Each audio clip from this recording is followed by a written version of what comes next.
नमस्कार, आप देख रहे हैं डीडी न्यूज़। मैं हूं आंचल गुलाटी कुंबर, मेरे साथ है मेरी सहयोगी मनीषा और इस विशेष समाचार प्रसारण में आप सभी का स्वागत है। आइए सीधे रुख करते हैं इस वक्त की प्रमुख सुर्खियों की तरफ। नशे के खिलाफ जंग होगी और तेज। गृह मंत्री अमित शाह आज नाको कोऑर्डिनेशन सेंटर की 10वीं बैठक की करेंगे अध्यक्षता। नशीले पदार्थों पर नियंत्रण के लिए विजन डॉक्यूमेंट भी करेंगे जारी।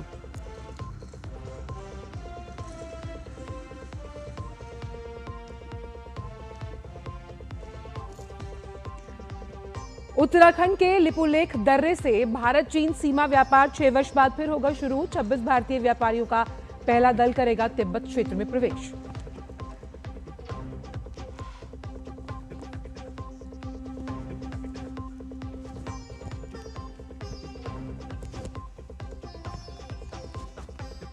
अयोध्या में श्री राम मंदिर दान गबन मामले में रामशंकर यादव टिन्नू समेत 3 आरोपियों की गिरफ्तारी। एफआईआर में कुल 8 लोग हैं नामजद।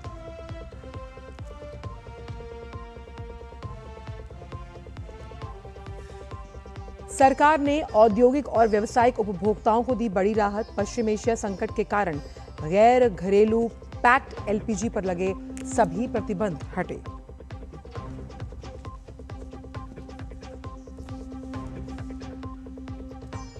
ओमान की खाड़ी में एक जहाज पर हमले के बाद हॉर्मुज़ स्ट्रेट में फिर बढ़ा तनाव। संयुक्त राष्ट्र एजेंसी ने रोका निकासी अभियान।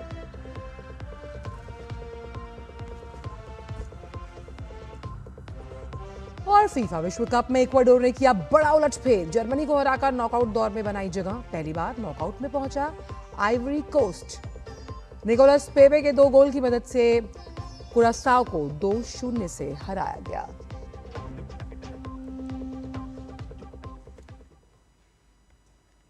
और आइए अब जान लेते हैं इन सभी खबरों को विस्तार के साथ।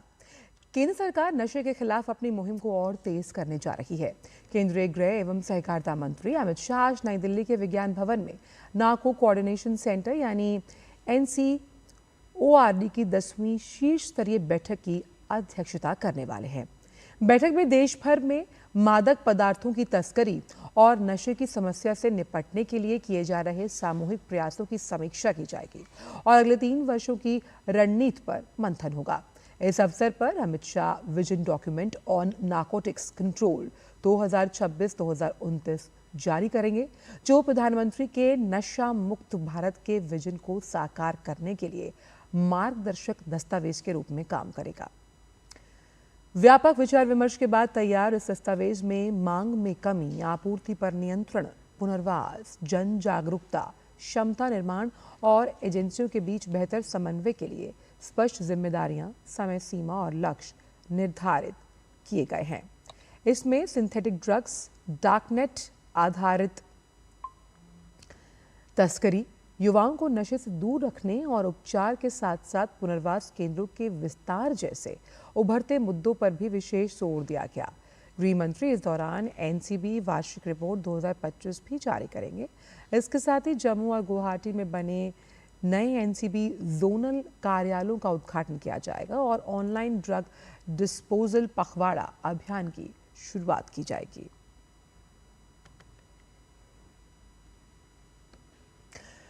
बात उत्तराखंड के पिथौरागढ़ जिले की, जहां स्थित लिपुलेख दर्रे से भारत चीन सीमा व्यापार 6 वर्ष बाद फिर शुरू होने जा रहा है। 26 भारतीय व्यापारियों का पहला दल तिब्बत क्षेत्र में प्रवेश करेगा। इस दल में 17 व्यापारी और 9 सहायक शामिल हैं। व्यापार को सुगम बनाने के लिए गुंजी में सीमा शुल्क कार्यालय खोला गया। व्यापारियों ने अपना सामान पहले ही लिपुलेख दर्रे के निकट स्थित गोदामों में पहुंचाया है। प्रशासन को 103 से अधिक व्यापारियों के आवेदन मिले। जल्द ही 25 व्यापारियों के दूसरे दल को भी पास जारी किए जाएंगे। सामान ढुलाई के लिए नाबिडांग के पास खच्चरों और घोड़ों की व्यवस्था की गई है। भारत चीन सीमा व्यापार वर्ष 1991 में पुनः शुरू हुआ था, लेकिन कोविड-19 महामारी की वजह से 2020 में इसे स्थगित कर दिया गया। 6 साल बाद व्यापार बहाल होने से सीमावर्ती क्षेत्रों की आर्थिक व्यवस्था को नई गति मिलने की उम्मीद है।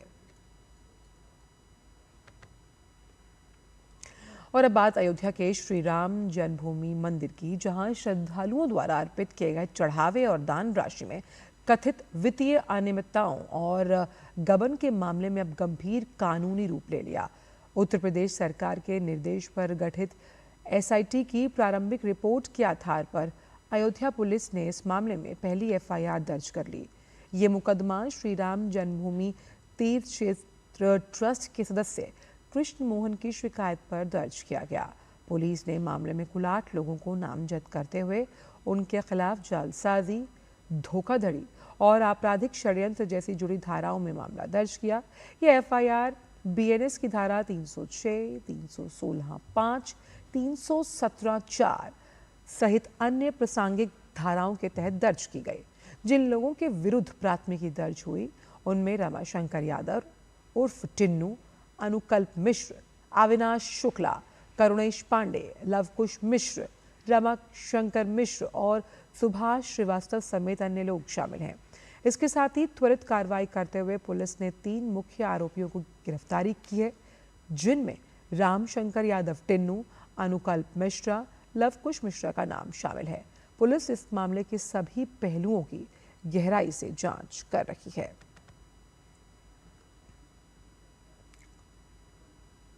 पश्चिम एशिया संकट के बाद एलपीजी आपूर्ति की स्थिति में सुधार होने पर केंद्र सरकार ने औद्योगिक और व्यावसायिक उपभोक्ताओं को बड़ी राहत दी।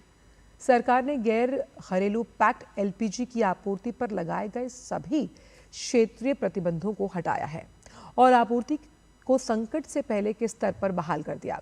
इसके साथ संकट के दौरान पूरी तरह निलंबित की गई बल्क एलपीजी आपूर्ति भी आंशिक रूप से बहाल कर दी गई। अब औद्योगिक और व्यावसायिक उपभोक्ताओं को संकट पूर्व खपत के 50% तक बल्क एलपीजी की उपलब्धता सुनिश्चित की जाएगी। पेट्रोलियम और प्राकृतिक गैस मंत्रालय के अनुसार घरेलू एलपीजी उत्पादन और आयातित कार्गो की उपलब्धता में सुधार को देखते हुए यह निर्णय लिया गया। सरकार ने स्पष्ट किया कि घरेलू उपभोक्ताओं के लिए एलपीजी की उपलब्धता प्रभावित नहीं होगी।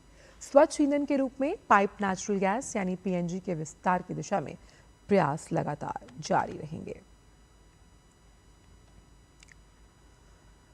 और अब बात स्टेट ऑफ हॉर्मूज की, जिसने वैश्विक समुद्री व्यापार और ऊर्जा आपूर्ति को लेकर नई चिंताएं पैदा कर दी। संयुक्त राष्ट्र की एक समुद्री एजेंसी ने ओमान के तट के पास एक जहाज को निशाना बनाए जाने की जानकारी मिलने के बाद स्ट्रेट ऑफ हॉर्मूज से जहाज़ों को निकालने का काम रोक दिया। यह अभियान युद्ध प्रभावित क्षेत्र से जहाज़ों और नाविकों को सुरक्षित बाहर निकालने के लिए चलाया जा रहा था। वहीं ब्रिटिश सेना ने एक बयान जारी कर जहाज़ को निशाना बनाए जाने के बारे में जानकारी दी थी।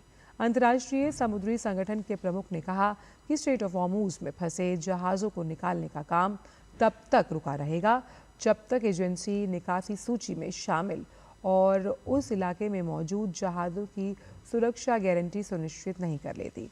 फिलहाल ये स्पष्ट नहीं है कि हमला किसने किया और किस जहाज़ को निशाना बनाया गया।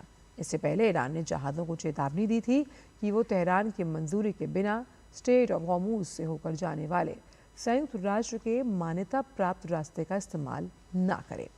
इस घटनाक्रम के बाद अंतर्राष्ट्रीय स्तर पर तनाव और बढ़ गया, खासकर तब जब स्ट्रेट ऑफ हॉर्मूज से दुनिया की बड़ी मात्रा में तेल और एलएनजी का परिवहन होता है।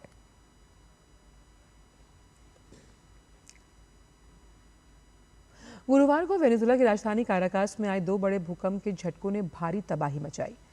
वहां की नेशनल असेंबली के अध्यक्ष जॉर्ज रॉड्रिगेज ने बताया कि इसमें मृतकों की संख्या बढ़कर 235 से ज्यादा हो गई, जबकि 1500 से ज्यादा लोग घायल हैं।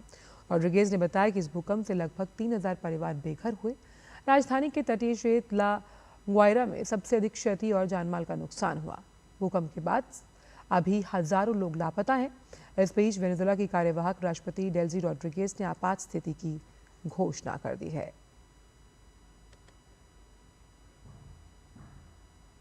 बात फीफा की, जहां ग्रुप ई के आखिरी मुकाबले में इक्वाडोर ने शानदार वापसी करते हुए जर्मनी को 2-1 से हराकर फीफा वर्ल्ड कप 2026 के नॉकआउट चरण में प्रवेश कर लिया। शुरुआती झटके के बावजूद इक्वाडोर ने दमदार खेल दिखाया। टूर्नामेंट में अपनी पहली जीत दर्ज करते हुए अंतिम 32 का टिकट पक्का कर लिया। इस हार के बावजूद ग्रुप में पहले ही शीर्ष स्थान सुनिश्चित कर चुकी जर्मनी की टीम इस मैच में अपेक्षित प्रदर्शन नहीं कर पाई। आइवरी कोस्ट ने फीफा विश्व कप में इतिहास रचते हुए पहली बार नॉकआउट चरण में जगह बनाई। ग्रुप ई के निर्णायक मुकाबले में निकोलस पेपे के 2 शानदार गोलों की बदौलत टीम ने कुरासाओ को 2-0 से हराकर अंतिम 32 का टिकट कटाया। इस जीत के साथ आइवरी कोस्ट 6 अंकों के साथ ग्रुप में दूसरे स्थान पर अपने पिछले 3 विश्व कप अभियानों में ग्रुप चरण से बाहर होने का सिलसिला भी तोड़ दिया।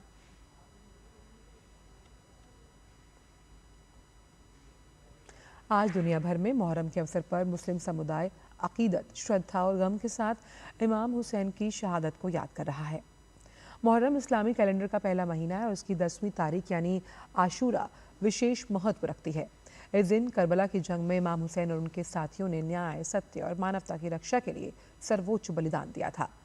भारत सहित कई देशों में आज ताज़िए निकाले जा रहे हैं, मजलिसों का आयोजन हो रहा है, लोग इमाम हुसैन को श्रद्धांजलि अर्पित कर रहे हैं।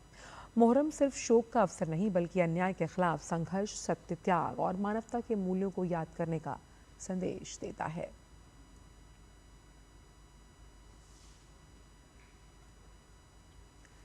और फिलहाल इस विशेष समाचार प्रसारण में इतना ही। मुझे और मनीषा को दीजिए अनुमति। नमस्कार।